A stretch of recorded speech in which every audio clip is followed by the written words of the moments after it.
Hey guys, alright, I'm going to show you my first mode, which I'm calling MIDI Record mode. I get through the three different modes I have by pressing these buttons right here. You can see that quite different displays kind of pop up. So MIDI Record mode is really cool. You'll notice on my orbit here, this is record and this is undo, and so that's the same between audio and MIDI Record. How this works is basically the Fishman triple play and the launch pad are sending MIDI notes out, right? And what happens is, if I see each one of these 8 knobs on the twister's kind of the brain behind the whole operation, really. The red, orange, yellow, green, light blue, dark blue, I just call it purple, I just call it pink.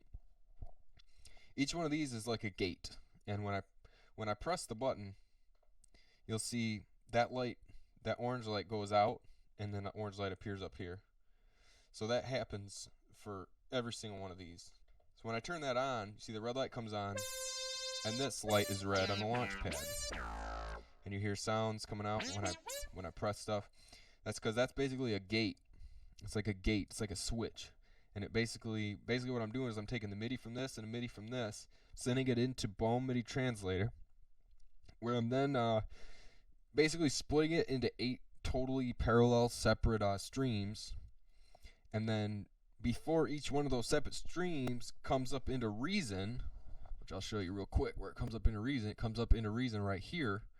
The red one comes into here, the orange one to here, yellow one, green one, light blue, dark blue, purple, pink, and each one of these is basically, it's getting the MIDI signal into it, but only after I click this button on the twister. Okay, so I click that button on the twister, and then MIDI gets sent into that red channel. Now you can see it when I press it. You can see the notes coming in. Looks pretty sweet. So I turn that one off. Go into orange just to show you. See, and it automatically, the screen automatically jumps to look at the orange one too. So I set that up. You know, here's a different sound. Pretty cool sound.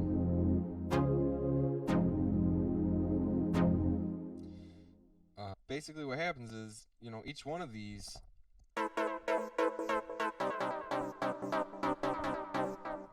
colors is sending MIDI into a totally separate like combinator, which is full of its own totally separate bank of sounds. Okay, and so all these sounds I got out, I'm gonna tell you exactly where I got them. It's no secret. Okay. Now, when you buy, I'm not associated with Propeller Head Reason at all, but I just gotta explain this to you. Okay, Reason 9, when you buy it now, it just came out.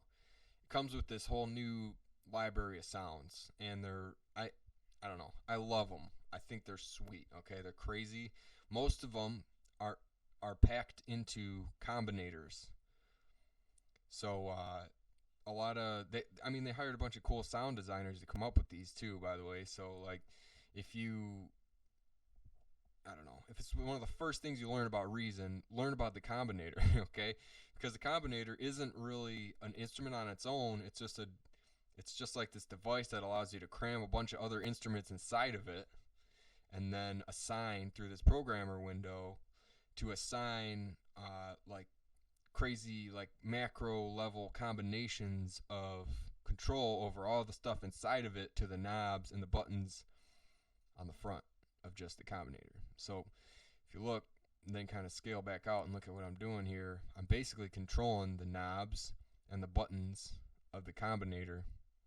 And each one of these combinators, the red, the orange, the yellow, the green, blah blah blah, each one of them is pulling and browsing through patches out of a different one of these folders from the Reason, the original just Reason 9 factory sound bank. Okay, so that's how I'm picking sounds, and that's how sounds get loaded into each one of these different colors. It's kind of how it looks, how it works. The next thing I really want to show you, this is really cool. Each one of these when I click it and I activate it, right? So now red's active. That's the sound I got loaded up here. This drunk funk lead. Now that you see this red light come up on the orbit, if I click that red light, you see the orbit lights up all red. So that means I entered this edit mode. What else happened? this row of knobs on the twister also lit up red. Okay, so now I'm in edit mode in red. Okay, so what happens is these two rows over here are controlling, and I just remember this, and I did this the same for all the different colors. Okay, so I'm just gonna run you through it real quick. You can see when I press these buttons, the octave up and the octave down on the scales and chords device go off. So, and you'll notice I press that like that. Now I add the octave up, and I'm getting an octave up, and I'm getting two notes coming out. Add the octave down, I'm getting two notes coming out. But since this is a monophonic synth sound, I'm only going to hear apparently the high one. Okay, and that's just the settings of the synth. Yeah, and then as I was telling you about the combinator, jump around the other side so I don't block the camera on you. You see here, when I twist this knob, it's twisting the first knob of the combi. So second, third, fourth. So now I can start tweaking the sound as it was laid out for me to be tweaked by the sound designers right off the combi. So that's pretty cool. Right? And by the way, this knob, once you've clicked it and you're editing it, is volume. So I can turn this all the way down. The notes are still coming out, but the channel volume is down. You see that fader move, right? So just so you know what that's doing. And then each one of these, when you click them, is activating or deactivating the buttons there on the front of the combinator. So so that's pretty awesome. And I have that ability to edit every single one of these colors. First, let me finish showing you this. This side, like I said, this side was scales and chords. This side is this dual arpeggio device. So this is a cool device. Both of these are brand new to Reason. Actually, with the upgraded version 9, they added this whole new category of devices called players. And basically, what they do is they just take your raw MIDI input and they filter it. So I'm able to. I've also mapped these knobs here to show you, like with scales and chords. I'm going to jump over to this patch just so you can hear the polyphony. And so now this is what the patch sounds like dry and alone. And so I have scales and chords on. If I spin this knob, you see I have the notes changing on the scales and chords device. Now it's going to play a chord. Okay, so all I'm doing is putting one MIDI note into it, but it's playing a chord for me. So that's pretty sweet, right? And the second knob here I have set to the next knob in line, which is the inversion of the chord.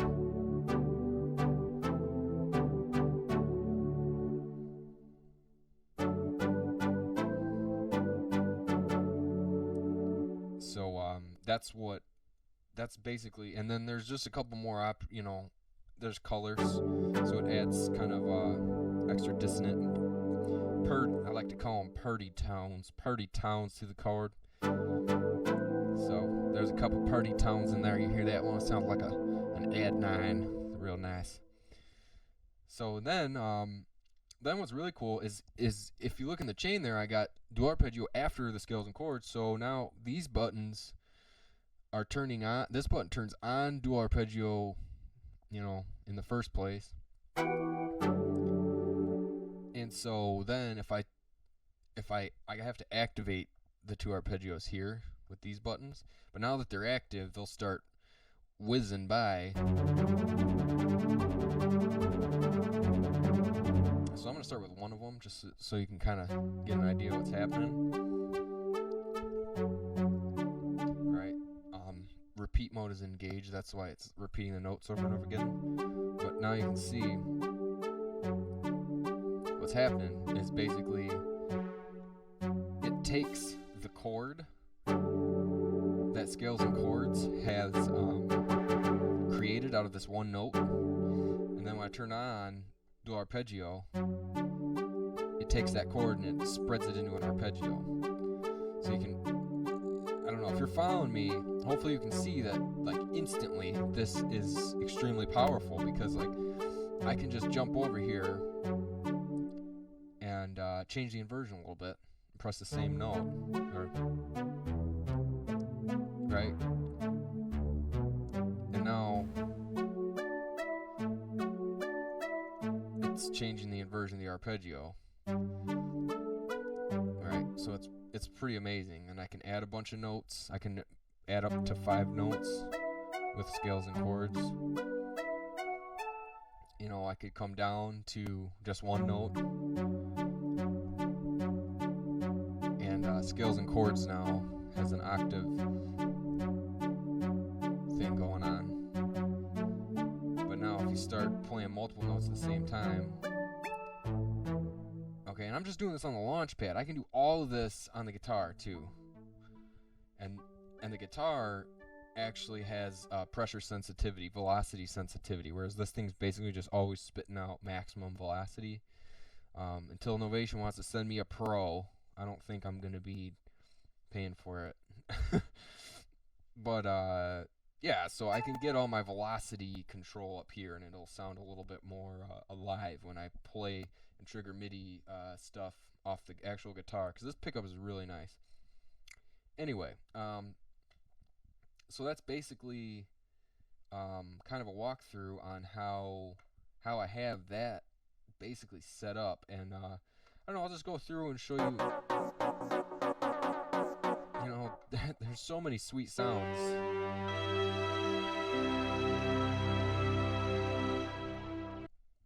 It's really fun to use this thing, you know, because I can just kind of dial in a sound real quick and then play with it for a second. Oh, maybe I'll grab another one. Go to the next sound. Right? Wow, this is a big boy cello, you know what I'm saying?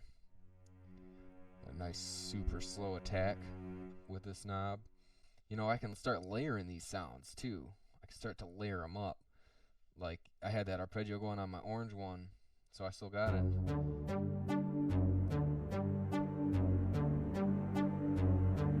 When I press these, then the sounds are going to layer up.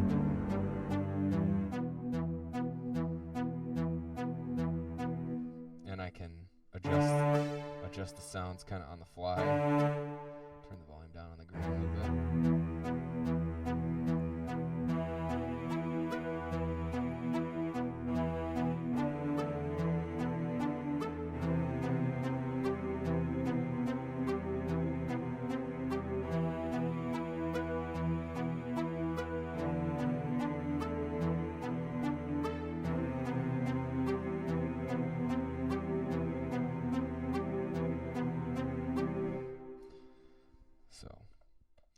Mode 2 I call audio record mode, and it's basically a copy of MIDI record mode without all the bells and whistles. Also, if you notice on the computer screen, like let's say I'm in rack view in Reason, when I switch into audio mode, the view changes to the sequencer window. And that's because when I press on these knobs, it's record arming different tracks in Reason.